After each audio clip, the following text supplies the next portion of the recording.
Warning, MF Uncensored contains adult language and discussion. Listener discretion is advised. We're a couple of misfits. We're a couple of misfits. What's the matter with misfits? That's where we fit in.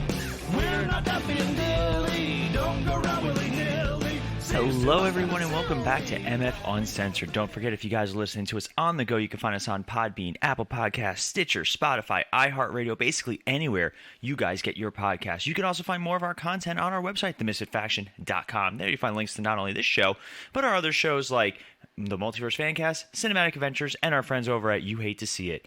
I'm Paul, one of your hosts, and I'm just doing the intro for you guys today. So today we're throwing it back to actually an interview we did last year that we never released on MF Uncensored, and that was with the man who wrote the James Bond movie encyclopedia, Steve Rubin. This is an interview with myself and Sean from Cinematic Adventures, and we had a lot of fun talking to him. It was part of our series of James Bond-style movies, and it led to this interview where Steve knows his stuff. He was on set, he was in the studio, he knew Connery, he knew Brosnan, he knew every standing Bond actor at the time, and he did a lot of work and a lot of research into this. So we had a lot of fun talking to him, and I really hope you guys enjoy it.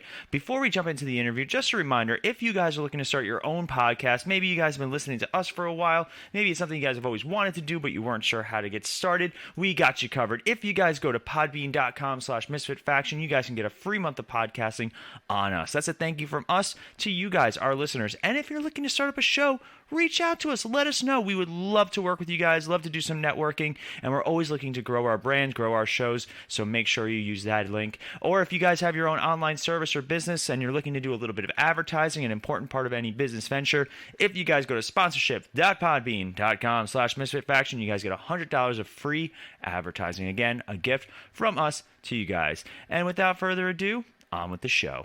You're listening to Cinematic Adventures, proud member of the Misfit Faction Media Network. Good morning, Vietnam! I love the smell of napalm in the morning. You're gonna need a bigger boat. I feel the need for speed. Roads? Where we're going, we don't need roads. Snakes. Why did it have to be snakes? Badges? We don't need no badges. I don't have to show you any stinking badges. You make me want to be a better man. Nobody puts baby in a corner. I wish I knew how to quit you. Love means never having to say you're sorry. He's looking at you, kid. I've always depended on the kindness of strangers. All right, Mr. DeMille, I'm ready for my close-up. Would you be shocked if I put on something more comfortable? You know how to whistle, don't you, Steve? You just put your lips together and blow. I'm not bad. I'm just drawn that way. Hi, everybody, and welcome to Cinematic Adventures. If you're listening to us on the go, you can catch us on our home network, Podbean, Apple Podcasts, Stitcher, Spotify, and again, anywhere else you can get your podcasts. I don't know why we keep listing them every time, but hey, by now, if you don't know where to get us, you just don't want to listen to us. So, as always, I'm Sean, one of your hosts, and I'm here with a guy. He is a guy, he's always a guy, he still is a guy, and that's Paul.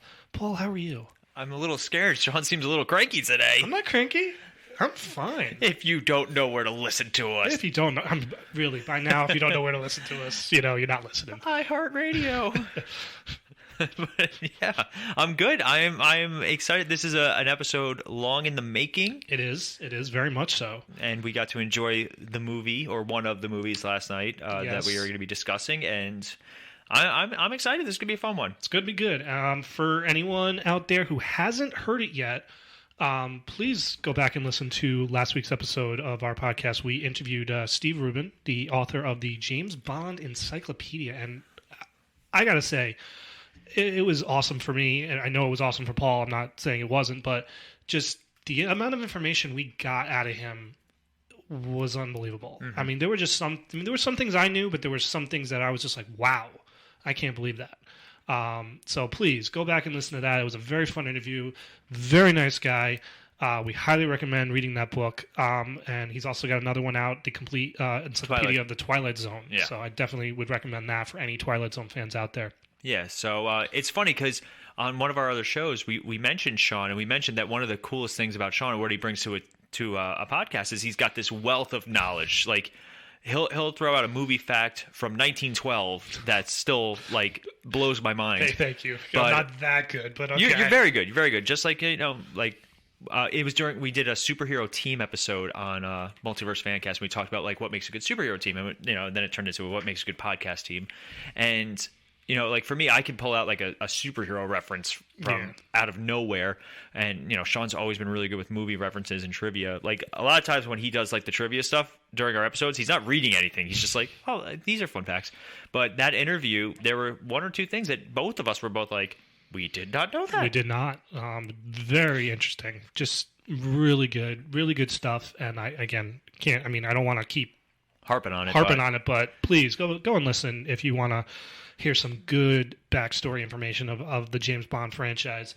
Real quick, also hope everyone out there had a happy and safe Thanksgiving.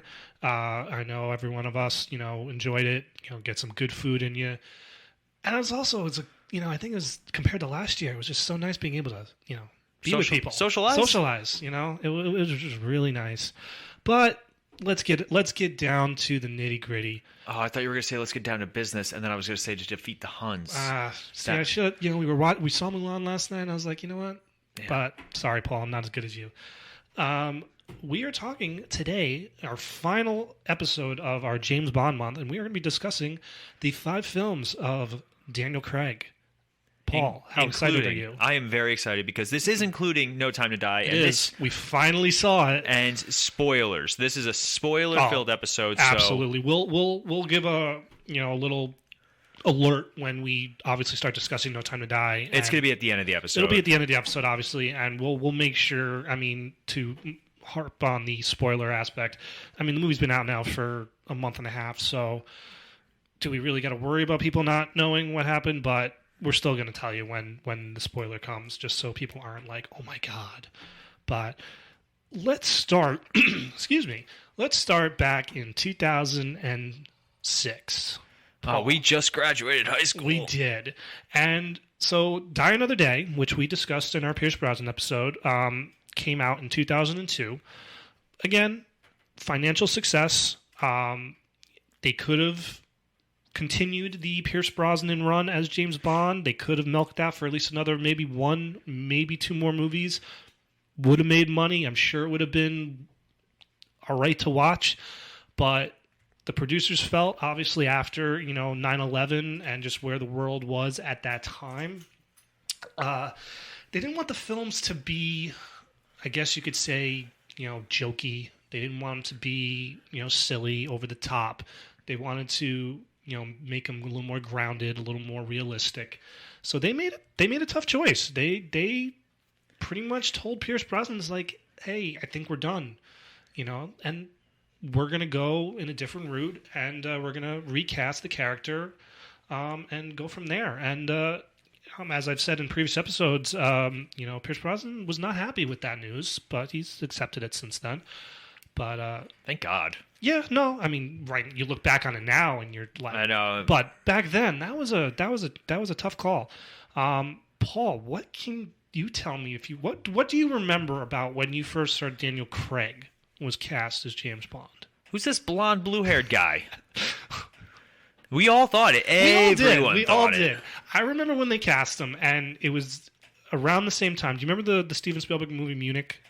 Oh, yeah. He's in it. So I remember going to see Munich, and I was like, oh, we're going to see the new James Bond. Well, he does absolutely nothing in that movie that you would think he's Bond. He did more in A Kid in King Arthur's Court. Wow.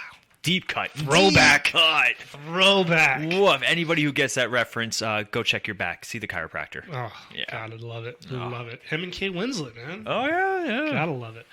But, so they cast Daniel Craig as James Bond, and it is just, I think everybody and their mother despises the casting. That's like Heath Ledger level of Joker casting. Michael Keaton is Batman. Yeah. It's people freaked out. How can you have a Bond that's blonde? Well, as I recall, Roger Moore wasn't James Blonde. Yeah, Roger Moore wasn't black hair. He was about a brownish. I think because you had Pierce Brosnan for so long, and you had Timothy Dalton, and you Sean had Connery, George Lazenby. I mean, they all have a similar look. Yeah, no, I get it. We were just watching Mrs. Doubtfire before then, and Pierce Brosnan. Pierce Brosnan, that's right. It was right before GoldenEye. Yep. Oh man. Well, let's get to Casino Royale, Paul, because it's one of the best James Bond movies ever. I said it. I do not disagree with you. I can watch the first 20 minutes of that movie and just be happy. Fair enough. It was on last night, and even like sitting there watching them, like I could just sit down right now and just be like, "Screw No Time to Die. Let's just watch this." Oh yeah. Quantum of Solace sucks, but we'll get to that. We'll get to that. we will get to that. But so, for anyone out there who doesn't know, Casino Royale is the very first book written by Ian Fleming. And you ask, well, why did it take till 2006 to make a movie out of it? Well, the answer to that is that before this Bond franchise that we know and love today started, Ian Fleming sold the rights to Casino Royale to, I believe, CBS, the television network, and they made a TV movie out of it. Nah. Which, starred an American actor, which Steve Rubin actually mentions his name, Barry Nelson, and it was absolutely horrible. And then they would go on to make a spoof James Bond film in the late 60s called Casino Royale, and that starred David Niven, Peter Sellers, Woody Allen, playing multiple different James Bond characters. And the reason, again, why this movie was never done was they didn't have the rights to do it. So they were able to acquire those rights in the early 2000s, and they decided that was going to be the first step in their new James Bond franchise. Which I think was the best way to go. It honestly, it was a blessing in disguise, because without that story, I don't know where Daniel Craig would have gone as Bond. Mm-hmm. So let's talk about Daniel Craig as Bond. I would argue he's going to be a generation's definitive Bond. Yeah, that's fair. I mean, it's been 15 years of him. Yes, but only 5 movies. Pierce Brosnan was 7 years, 4 movies. Mm-hmm. Again, as Steve said in the interview, it's on the one you grew up with. I mean, we grew up with Pierce Brosnan. We were 18 years old when Daniel Craig took over, so we weren't like kids. Yeah. But we were in an age still where, we wanted to see who was going to take this mantle and run with it, and we weren't disappointed. Not even a little. I mean, that opening scene with the parkour, don't get me wrong, the opening scene right before the credits, with him in black and white in the bathroom, it set the tone. Yep. And you see James Bond become, 00, and he's got a weird career though, because he quits at the end of this movie, then he quits in Skyfall, and then he quits again at the end of Spectre. And he quits a lot. Yeah. Personnel must be all over him. Is he working for us? So is he still 007? Do we have to pay him this week? So, but in all honesty, you have the intro of this new James Bond he's darker, he's grittier, he's not afraid to get his hands dirty in different ways than we've seen other Bonds.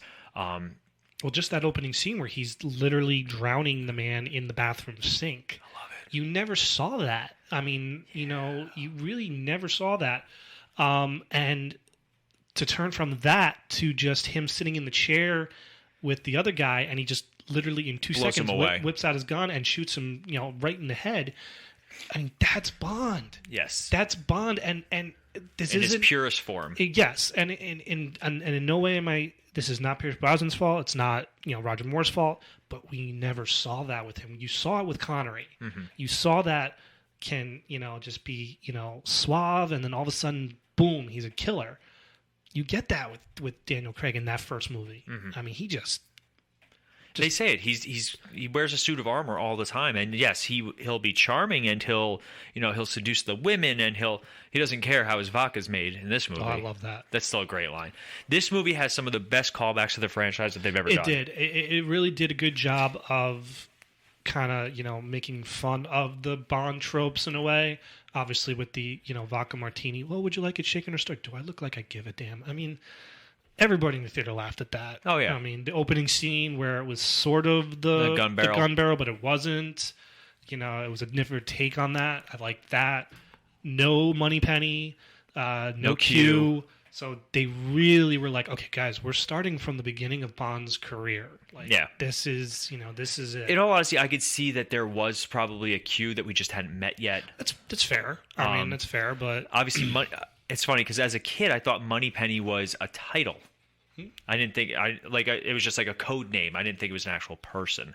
So I'm sure M had a secretary. Yeah. But let's talk about M. The return, Judi Dench, still playing her. Yep.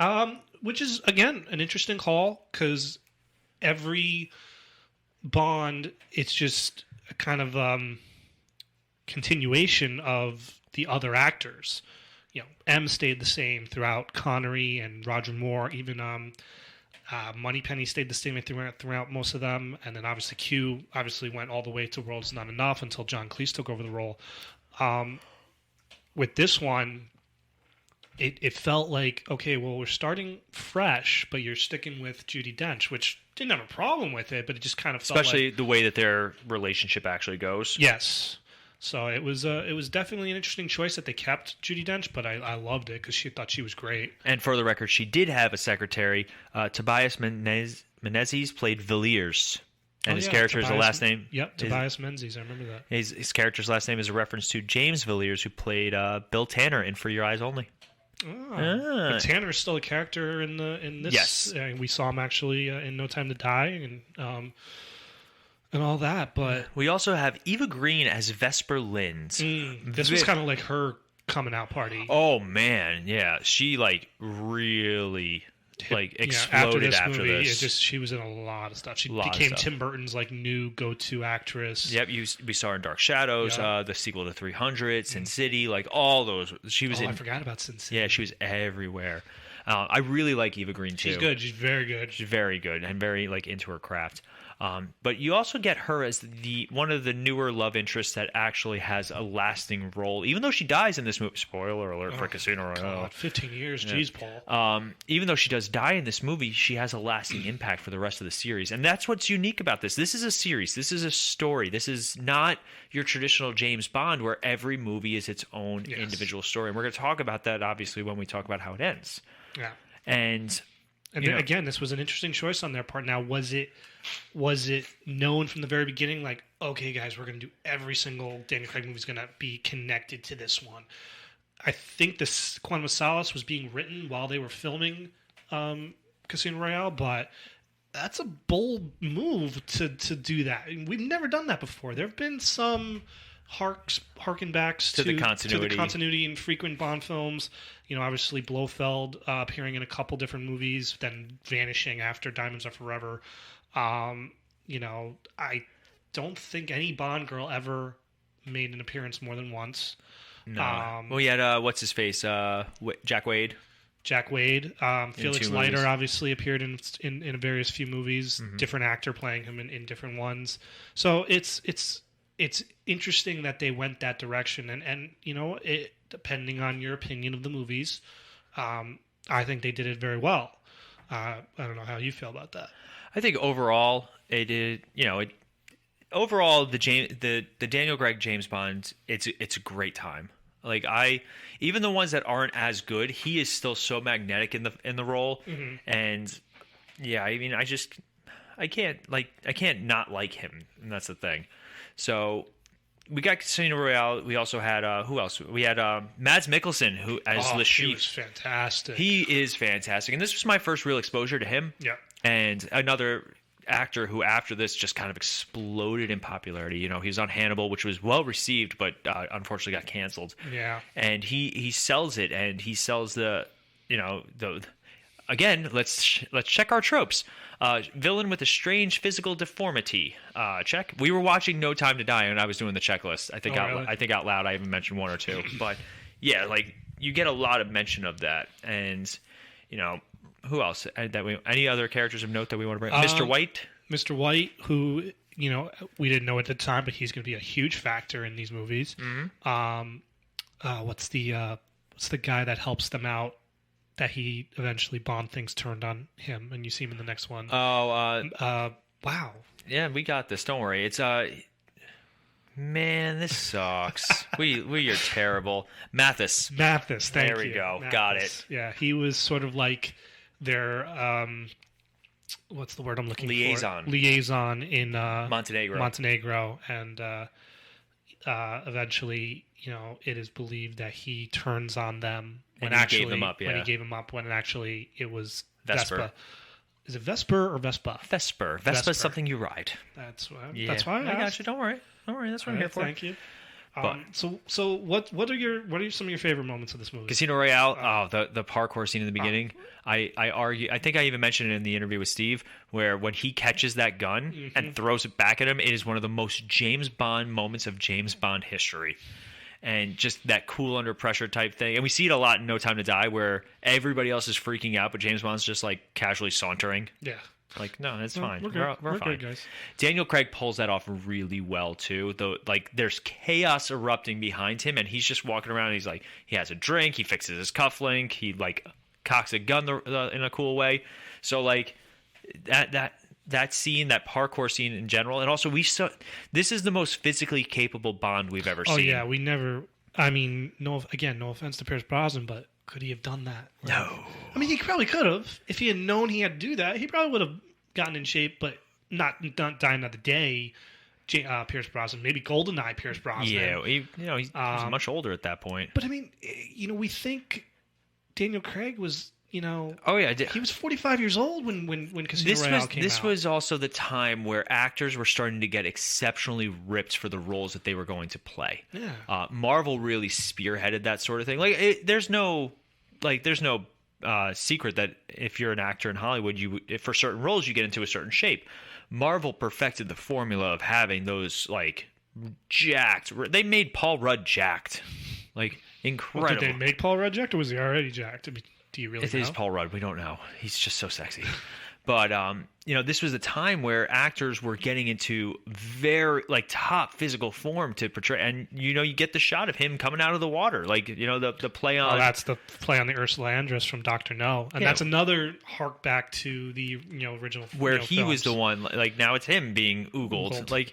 And don't get me wrong, I'm a happily married man. I love my wife to death. But when Daniel Craig walks out of that water, even I'm still like, dang. Yeah. Which is funny that they did that when they just did it in Die Another Day with Halle Berry. Yes. So they did it again. It just wasn't slow motion. Yeah, this time with Daniel Craig. It makes me wonder though, because like the shot is him coming up, like he comes out of the water like he was underwater, and then he just stands up. I was like, what were you doing? Were you just laying on the floor? Just gotta get my hair wet, guys. But yeah, like. I will argue though that parkour scene is one of the best James Bond scenes of all time. I agree. I mean to be right there at the beginning of the movie. I mean, just that sets you off. I mean that perfect placement for that in the movie, because we didn't know what we were expecting for this movie, and we're watching this, and I'm like, oh, okay. Well, if we're going here in the beginning, where's this movie going to go? I love the poker. Oh yeah, the poker scene, because just. The way he sells that, I love when after he gets poisoned, and he's that last hand nearly killed me. Thank you. I mean, that sold him for me for Bond. Yeah. So Bond tropes, we've talked about it. If you listen to our first episode, it's a lot of like the Bond tropes, the things that make a good Bond movie. And Daniel Craig, he does more quips each movie. He kind of adds some more of that dry wit. No Time to Die, when we talk about it, he makes a lot of jokes. He does have a good amount of quips in No Time to Die, surprisingly. Yeah. I think and they worked. They were good. Oh yeah, they didn't seem too out of character. There were one or two times where I was like, he's like laughing a little too much at himself. But like there's some great little puns in this, and another great scene in Casino Royale is the torture scene.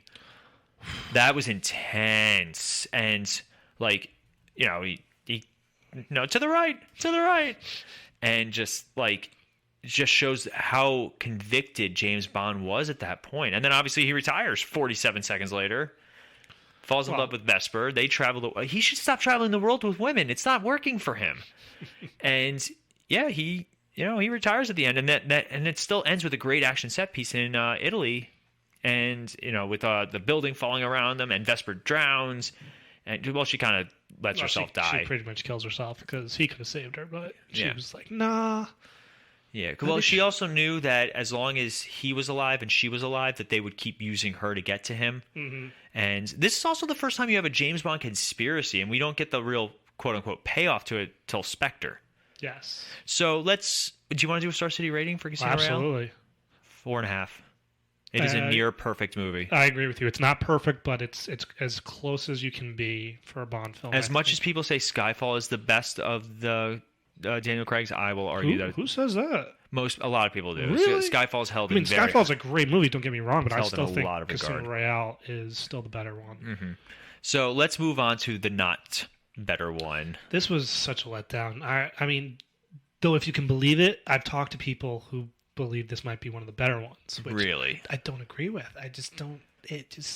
Now, let's put it here. Now, is it not good for us because Casino Royale was just such a amazing movie? I mean, it's very hard when you get that first movie that's just so, over the top incredible.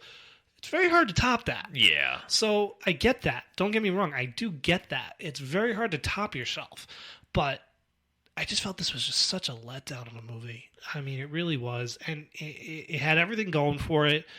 I mean, let's start off with the fact that, it literally starts right where Casino Royale ends. Which in itself is a unique choice. They've never done that before. Film. Now, we also thought, oh, okay, this is just the pre-title sequence maybe, and then it'll jump a year or two later. And it turned out to be... It turned out he just continued. I'm like, wow, they've never done that before. It's a bold strategy, Cotton. Seriously.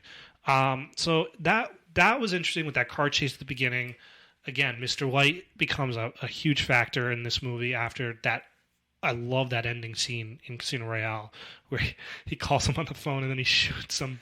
And he drops he drops the Bond, James Bond, and with that music, best way to end the movie. Mm-hmm. So, to go from that to Quantum, I mean, it just... Are you okay? Yeah. Do you want to talk? It was upsetting. Yeah. There were some good moments. There are some great things in it. Let's talk about some of the good things. Obviously, Daniel Craig returned. That opening shot with the ropes. Yes. That is a great scene. Now, basically, they introduced this new organization called Quantum. Yes. And the whole time we're watching it, we're going, it's Spectre. That's what they kind of made it seem like it was going to be. It turns out it's just an offshoot of Spectre, mm-hmm. like they work with Spectre, because obviously Spectre is going to be the bad guy. Yes. That's James Bond. Spectre and Blofeld are obviously James Bond's nemesis. They're the bad guys. Nemesis. But that opening scene is fantastic. The car chase is great, but they drop Mr. White off, and it's just like, oh yeah, like this guy.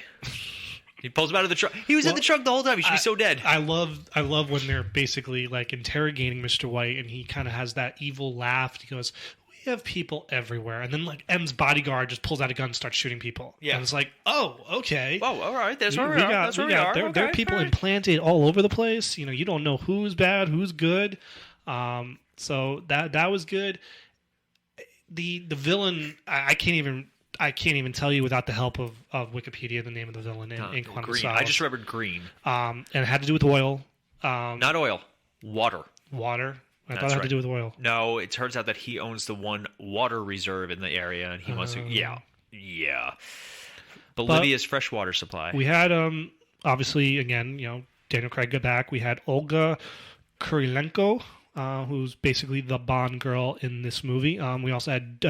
is it Gemma or Gemma? Gemma Arterton, as even though she's only called Fields in the movie, her actual name in the credits is Strawberry Fields. I thought they called her. I don't think so. I think she just says "Call me Fields." I don't think you actually hear Strawberry Fields. It's been a long time since I've seen this movie. So let's talk about the Bond girls in this, because they break some of the tropes, right? Mm. So he does not get with Camille at all. No. And they kind of establish her as a badass. Like she gets her revenge. She does all these things. Yep. And she even said, the actress, she looked to Michelle Yeoh from Tomorrow Never Dies as sort of an inspiration for her absolutely. character. And you could see it too.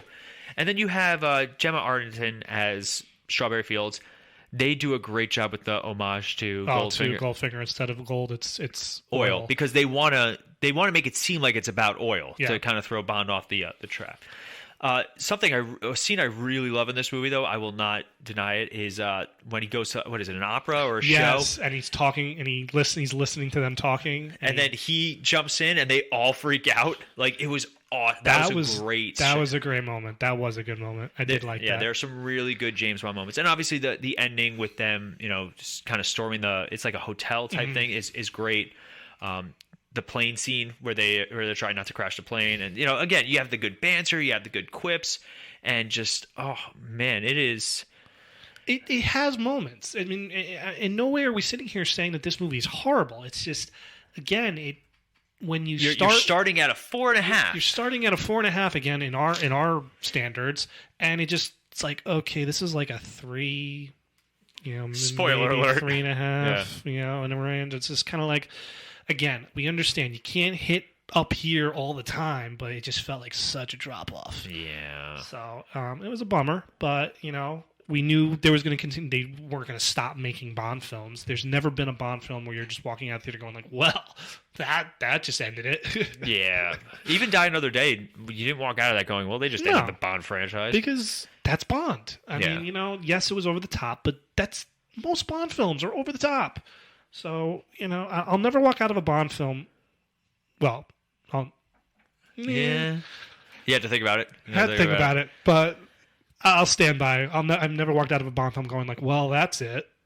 But so you're saying like a 3-ish? I'm going to go with a 3.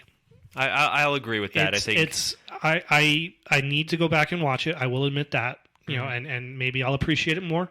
But I'm going on my memory, and I just was very unimpressed with it as a whole. Yeah, that's fair. But there were still some, as we've said, there were still some moments in it that were good. But again, not every Bond film is good in everyone's opinion. Some people like, more Roger Moore films. Some people don't like Roger Moore films. Timothy Dalton too. Like some people love Timothy Dalton. I like License to Kill, but it's highly regarded as one of the worst James Bond films. I like it. Your mom's one of the worst James Bond films. Whoa. So then let's talk what's considered one of the better ones, Skyfall. I love Skyfall. Yeah, Skyfall is a good one. The theme song alone. Oh, Adele. I mean, It is so good. And it does have one of my favorite James Bond, Daniel Craig moments where he jumps into the train and he fixes his cufflink first, then he keeps walking.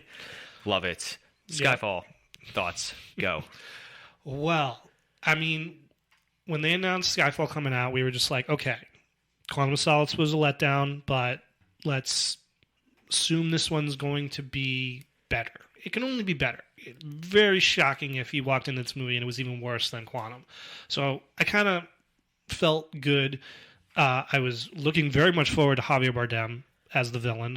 Yes. Raul Silva. He's good in anything he does. So I was like, okay, we're going to have a good villain. Obviously, Judi Dench is back. Sam Mendes is directing it. An Academy Award-winning director is directing a Bond film. So, that was a huge plus for me because he's fantastic. For anyone out there who's never seen American Beauty or Road to Perdition, go see it. Or was the one that just came out that he did 2 years ago, 1917? Yes. I think, which is, fantastic. So, right there, just having him directing it, I was like, okay, this movie's going to be good. Now, this movie also brings a lot of things back to form for Bond. You have the introduction of Moneypenny, who they don't actually call Moneypenny until the very end. Which I liked. Yeah, it was fine. We knew. No, You didn't know? I wasn't sure. Anytime they don't name a character, they're going to be somebody important to the mythos because you want that reveal. You get the new Q, who is a very different type of Q, young kid, apparently gay. The character. Yes. We find out in No Time to Die. Mild spoiler. But, you get some of those things. He gets the radio beacon and the brand new gun. The Q we knew, just from the trailers. They didn't hide Q. They promoted that Q was going to be in this movie. And it's one of my favorite scenes where the two of them kind of, first they do their little witty back and forth, then they both smile and shake hands, and they're like, Q, 007? And, that's their rapport, and it's great. Yeah. But I love that they made Moneypenny an agent. Yes. She starts off as an agent, and you know what? It's not for her. Yeah. She shoots Bond.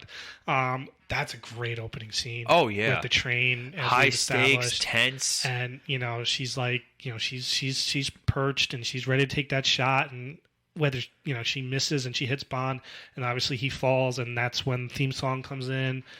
I mean, it was just so good, so good. But it was also with Javier Bardem as Raul Silva. It was a sort of a hark back to Sean Bean in GoldenEye. It was where he was a former MI6 agent. Now, not so much against Bond. This time was against M. Yes. So it's also the first movie where we see MI6 get destroyed. Yes. Like fully destroyed. Yep. And one of the best scenes is when they have Sylvia in custody and he takes out the mouthpiece. Oh, and then his whole side of his face just like. So basically what happened was he was captured, and rather than give up, I guess he resents M because she betrayed him to the Chinese government in his mind, and he was tortured, and he tried to take his cyanide pill, but it didn't work, and it permanently disfigured him, and that is just a gross and painful looking type thing. So, it's really he's a great villain. He chews the scenery when he comes on, talking about rats and then feeling up James Bond's legs, and Bond's like, "What makes you think this is my first time?" He's like, "Oh, Mr. Bond." Just they have a great. They do. And then we have some new Bond girls that are introduced. Also, we have Severine, and it's one of the few times in this movie that really just I don't like. It's when afterward she literally James realizes that she used to be a former sex trade victim, and now she's like a mistress in the organization. She worked her way. I hate to say it. I don't want to say it like that. That's weird. But basically she's still in this organization and she wants to get out. So after finding out that she was a child sex slave, James is like, "I'm gonna sneak up on her on the shower and we're gonna make love." It's a great shot. Don't get me wrong. The really weirdly placed shower. But it's just that's the one scene that just does not sit well with me from this movie. You also have, as we mentioned, Naomi Harris is the new Moneypenny. And you think she's going to be a Bond girl, but I love they build up the tension between the two of them. They do. The shaving scene. Mm-hmm. Yep. You have Albert Finney, the great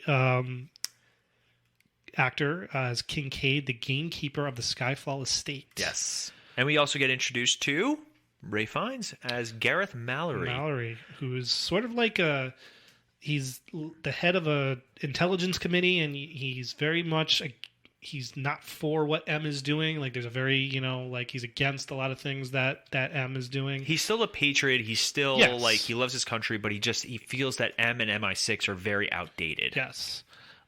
Foreshadowing.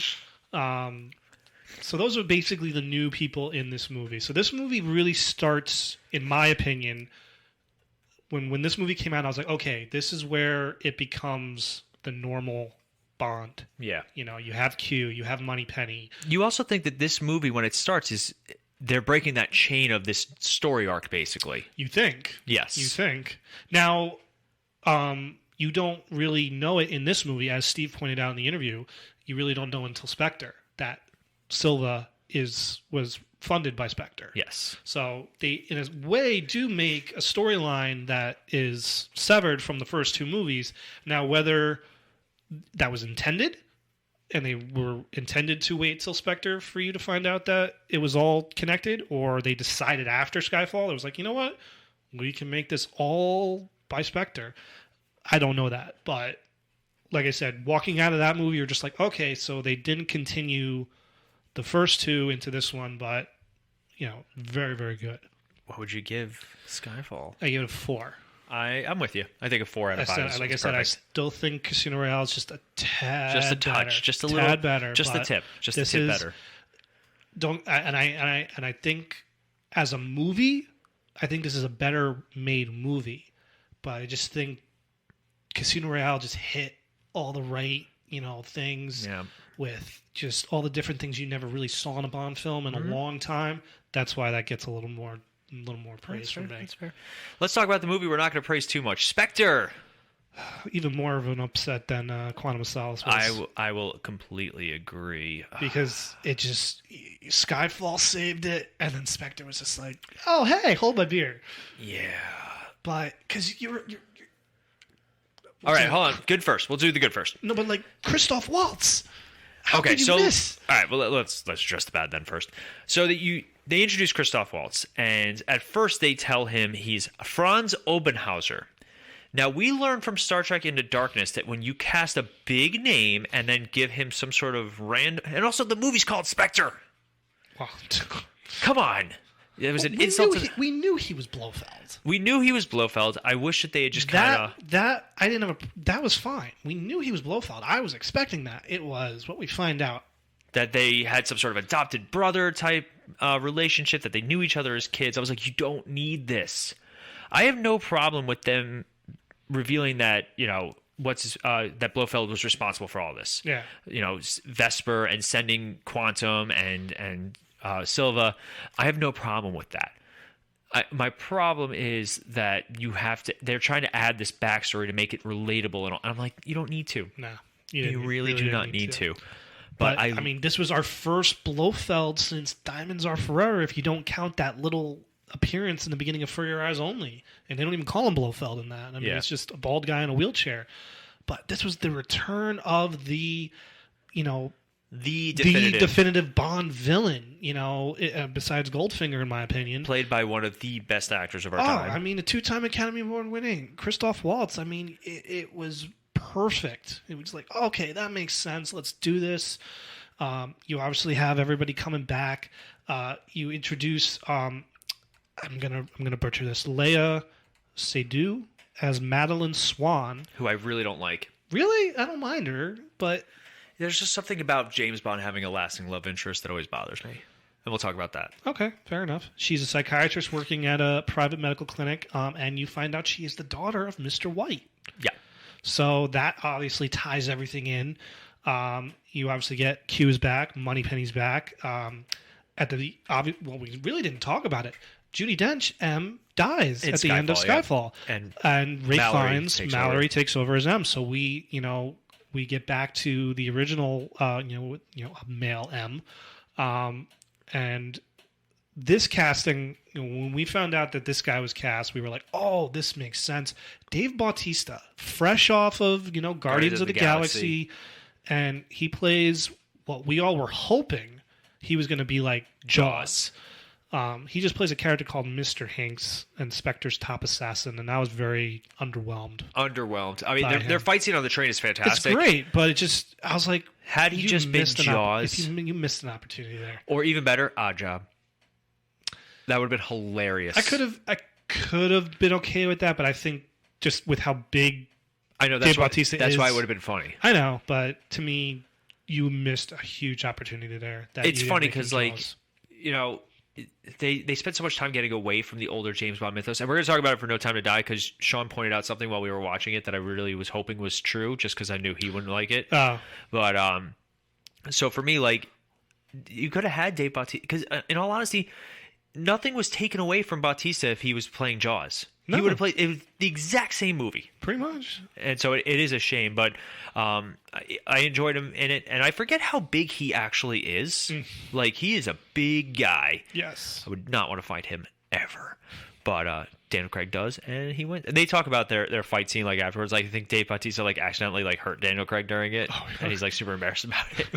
But so yeah, we get the reveal that it's actually Blofeld. I do like the opening scene on the with the Day of the Dead stuff. Mm-hmm. That's really cool visually. The train scene is a fun one. Anything else that you want to talk about? I mean, again, Sam Mendes comes back to direct, so you're like, oh, okay, we're gonna get the continuation of Skyfall. Again, great director. And I don't know, just nothing stood out to me in this movie. Yeah, nothing. The torture scene is intense. Yeah, but just blah. It was such to finally get Blofeld. Spectre and Blofeld, together and back into a Bond film. It just didn't. Underwhelming. Didn't live up. I thought they could have done it so much better. We do get Monica Bellucci as a Bond girl. I think she's still gorgeous now, but that should have been 20 years ago. Lucia Sicara. Yeah. Again, really awkward that at the day of her husband's funeral, Bond's like, "Hey, what's up? What's up? How you doing?" James Bond. The whole Blofeld brother thing. I mean, we walked out of that theater going I never thought he'd say this, but Austin Powers beat them to it. Oh yeah, I remember you saying that. They do. I was like, I was like, why would they go there? That's Superman having a son there. I know that would bring back. You're gonna just do that right before we jump into the next one. Oh yeah, right. But so what would you give? What would you give Skyfall? 2.5. It's a completely average movie. Okay, I'd probably give it a 3, just the same as Quantum. Word. You want to take a quick break and then? Yeah, we'll take a quick break and break. We're gonna make a bake. We're gonna make a bake. Quick break, and we will be right back. Hey guys, today's episode is brought to you by Raise Energy Drinks. Raise is a proud member of Rep Sports, and if you guys are looking for a little extra kick during your day, whether you need to tackle a workout or you need to get over that afternoon slump, you can always check out Raise Energy, and if you get to checkout and you enter the code CINEMATIC, not only will you be getting a 15% discount, but you'll also be supporting the network. So that's Raise Energy with Rep Sports. Code is CINEMATIC, CINEMATIC.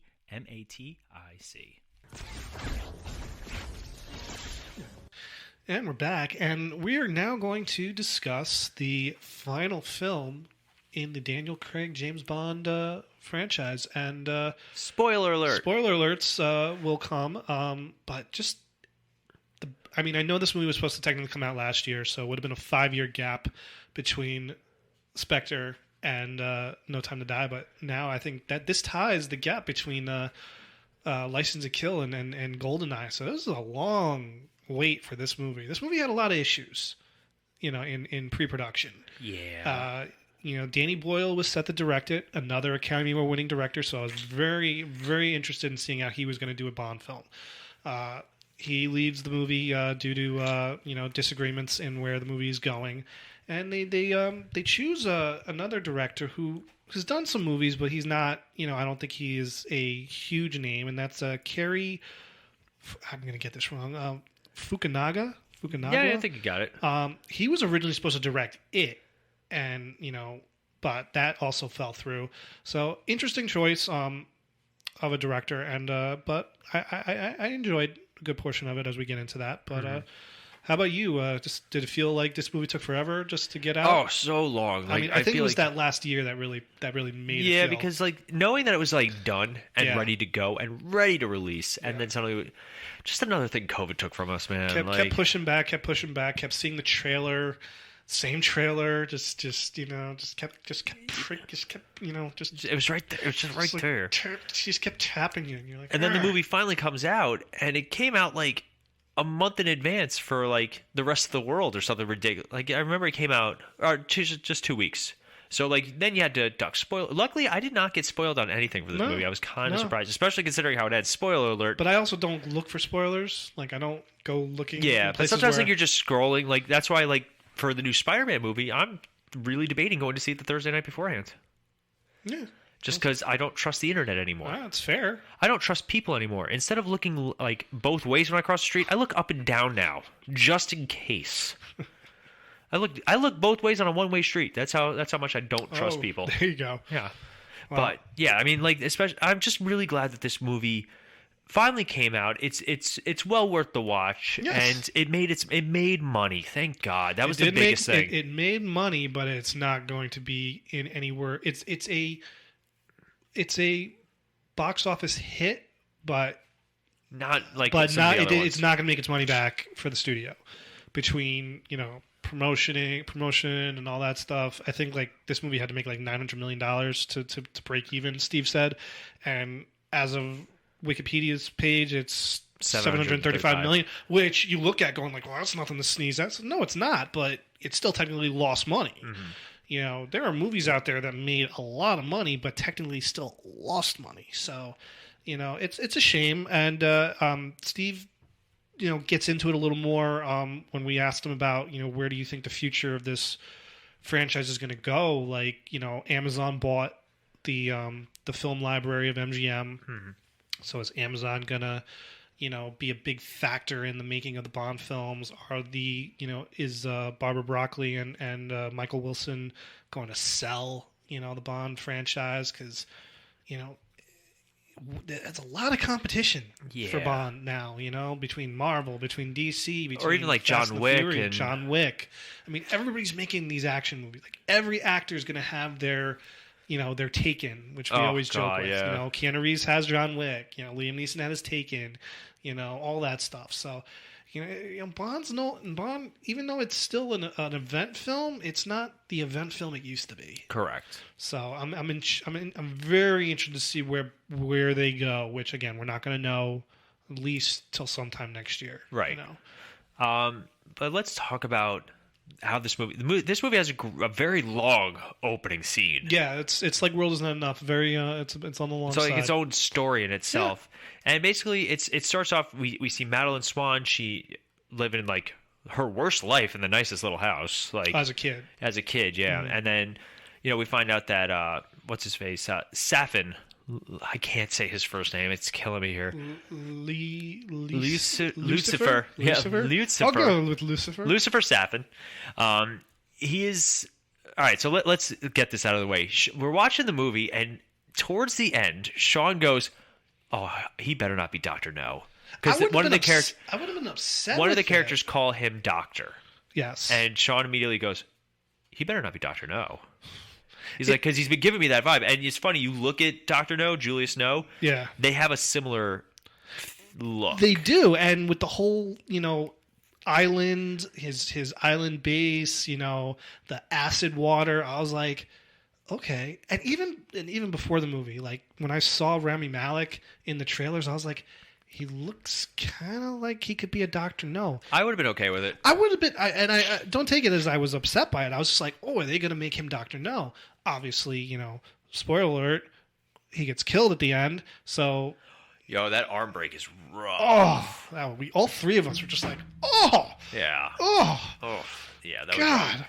But we get back into kind of the James Bond tropes, bio super weapon going to destroy the world. Bond comes out of retirement. Again, he's asked by Felix Leiter. Yes, to do kind of pro bono or like do a job for him, which is great. I love the relationship that those two have. Mm-hmm. Considering he wasn't in two of the movies. Yeah, he wasn't. He was Quantum of Solace was the last one he was in. He wasn't in Skyfall. And he wasn't in Spectre. And I love him in both. Like he's a high point of Quantum of Solace. Like how much time do I have? 60 seconds. Like he was great in this movie, and I loved his inner. Like you could tell that other things happened with them in between. So like you look at Skyfall. Skyfall takes place. He's like peak James Bond at that point. Like when the opening scene, like he's been doing missions. He's been doing this. So I can see him and Felix like having interacted plenty of times since then. I mean, you even in all the other Bond films. I mean, in the few movies that Felix Leiter makes an appearance, they have a camaraderie between them that they've worked together numerous times. They respect each other. They truly are friends.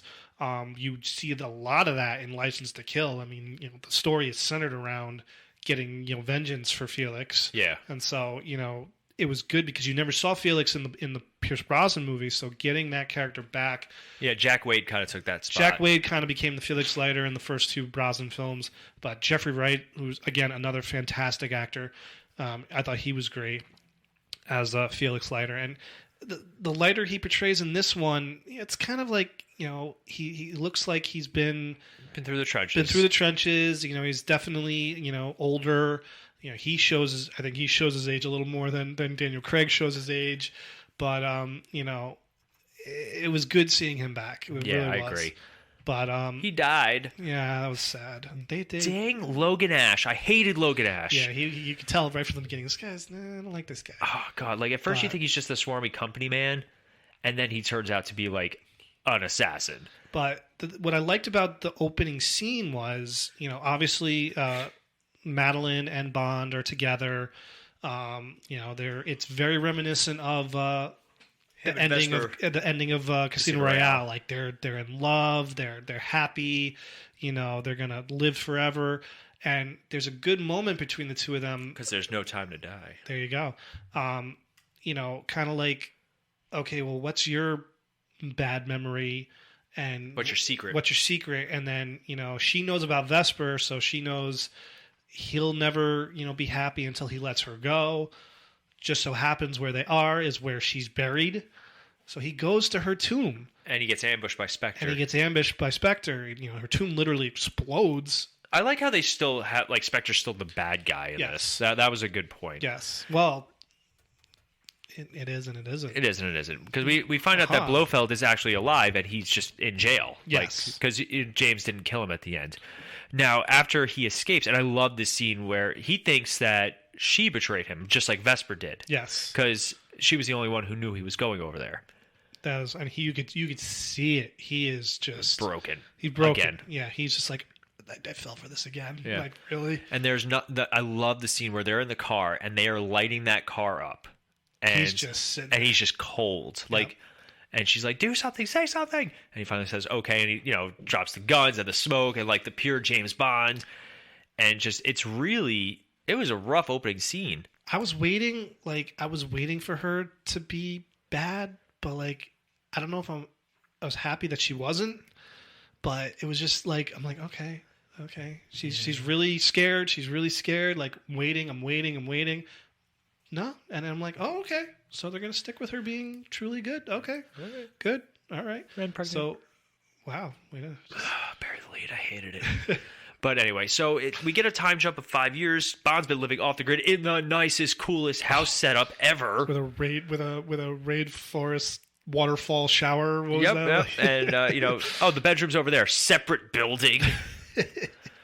God, where does he get the money for this stuff? But basically, the story is Rami Malek he steals this bioweapon, or Spectre steals it, and then he coerces through it. So you think Spectre's the bad guy during this, and they all think Spectre's the bad guy during this, but it's really Rami Malek's character. And we find out that Bond gets recruited by Felix, and we get one of the coolest Bond scenes is the party. Mm-hmm. Where first and foremost they do the trope of the Bond girl, instantly falling in love with James. She's like undressing him, and he's like, "Shouldn't we get to know each other a little bit better?" Oh, what's her name? Anna de Armas. She was fantastic. She was great, and I will say, I thought definitely I would have loved to see more of her. I thought she was very just like funny, and like the way they had her, she was just she was nervous. She was excited, nervous and excited. Like you could tell like this might have been like her first ever mission. But I really liked it, and she can hold her own. Oh yeah, the fight scenes were great. The fight scenes were fantastic. But what the weapon of this movie might be one of the scariest weapons ever created for a Bond film. It might be the most crazy idea, but personalized nanobots. Seriously. And it's like, so you can have these nanobots on you your whole life, but it will only affect certain people. Whoever the DNA is encoded to. Oh, so basically at this party, it's all Spectre, the Spectre people, like, the high-end people the who are tied to Spectre. So there's this great scene where the henchman is holding I guess you could say a robotic eye, and a voice is coming from it, and it's Blofeld. And he knows Bond is there, and he's like, "Hello, James. This is for you." Cuckoo. And so basically, he intended for Bond to die with this, nanobite, DNA weapon, but the scientist guy changed the DNA to all of the Spectre guys. So all of the Spectre people are literally dropping dead. Horrifically, like, boils and skin melting, and it's like pretty nasty. Yeah. But we also get some of the best James Bond stuff where they go make a drink in the middle of the battle. Yes. Cheers. Cheers. So they go back out. I love it. Because, like, okay, where's this story going now? Like, all the Spectre guys are dead. Like, it would have been easy to think that Rami Malek's character was just taking over Spectre. But he's not. He's getting revenge against Spectre. Yeah, getting revenge against everybody. And so that was a great scene. And we also were introduced to the new 007. Yes. Which... Lashana Lynch as Nomi. Now, okay, so... Everybody freaks out.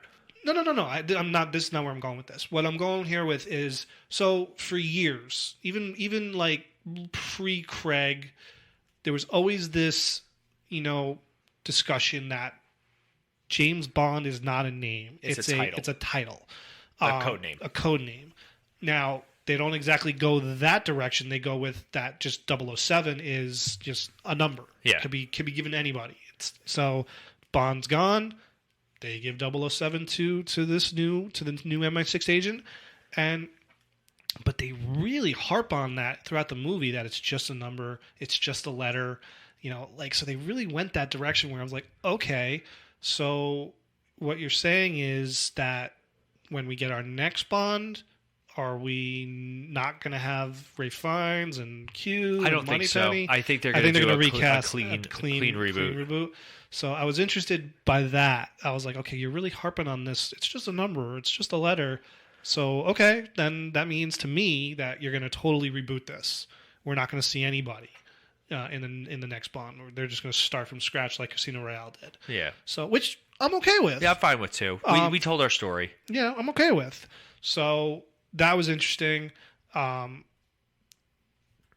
Christoph Waltz returns as Blofeld for just to die. Literally the most scene and a half. The most just kind of boring death ever. You don't even see him actually die. You don't even see him die. So I was kind of like, well, that was a little underwhelming. Yeah. You don't even see him suffer. You don't even see him Don't get me wrong, it's an interesting scene because she is poisoned by Safin. And Bond touches her by accident. And Bond touches her, not obviously knowing. And then Bond obviously touches Blofeld as he goes to strangle him. And in a way, Bond kills Blofeld. Not intentionally, but... Because the scene itself is actually really good. It's a great scene. Great scene. Because, there's Tanner in the other room. He's like, Bond, calm. Yeah. God damn, Bond. So that was a good scene, but I was like, oh, he's dead. Oh. And they're all just kind of like... I think it would have been an even better scene for them to turn around. He's dying, and they're like, do we save him? I agree. I would have been like, can we get a little more reaction? Yeah, I think it was just very kind of nonchalant, oh, he's dead. Okay, so I thought that was kind of a that was one thing I didn't care for. Let's talk about letdowns and things I didn't care for. Oh, here we go. James Bond has a kid. Oh, you have a thing against kids? I don't. No, you watch it, but no. There's some characters that I think should never really reproduce. Not even reproduce. It just should never be tied down. Unfortunately, no, James Bond is one of those characters that shouldn't have those connections. I'm sorry. I hate to say it. As great as Vesper and even Madeline are, as characters, they're so busy trying to fix James Bond. It's such a trope. It's such a stereotype. But I don't think I look at James Bond movies, and when I think James Bond, I don't ever think of it's Queen and Country James. I agree with you, but I didn't have a problem with the fact that he actually fathered a child, because the running joke is he's got to have millions of kids all over the world. Totally fair. But I don't know. I always feel like it's such a writer's crutch to add. I agree. I mean, you look at movies like Indiana Jones, Superman Returns, where it just doesn't work. Did we ever discover if that was actually his kid, Superman Returns? It is his actual kid. It really is? Well, it's even funnier because in the comics, Superman and Lois did have a son named John. Mm-hmm. And it's fantastic. They do really good work, and John's actually taken over as the main Superman. But, I just find in movies, especially with characters like this, it just doesn't sit well with me. No, I get it. And watching this movie with you last night, I have to admit, I chuckled, because when he's in the house and all of a sudden you hear the noise and he turns around, and there's just literally, you could tell the kid's 5 years old as he's about to get busy with her mother, and we're just like, oh. And she goes, she's not yours, and I'm like, it is his. But the blue eyes, she's not yours. She's not yours. I will say this is the funniest Daniel Craig James Bond we've ever gotten. Yes. He is so funny in this. He does have some... He really does have some... It's a little bit more Knives Out, Daniel Craig. Oh, I hear you. From what I've seen, because I have not seen Knives Out. Highly recommend it. I want to Very good movie. We should just do that next week. But there you go. No, Christmas movies. That's true. Holiday movies next December. week. Yep. But for me, I found that James Bond was at his best in this, and we're watching it, and again, spoiler alerts, he does die at the end. But I really wanted them to find a way to live him on in some capacity. Unfortunately, the rules with deaths in movies are if you see it, it usually happens. Yeah. If you don't see it, it doesn't always mean that it happened.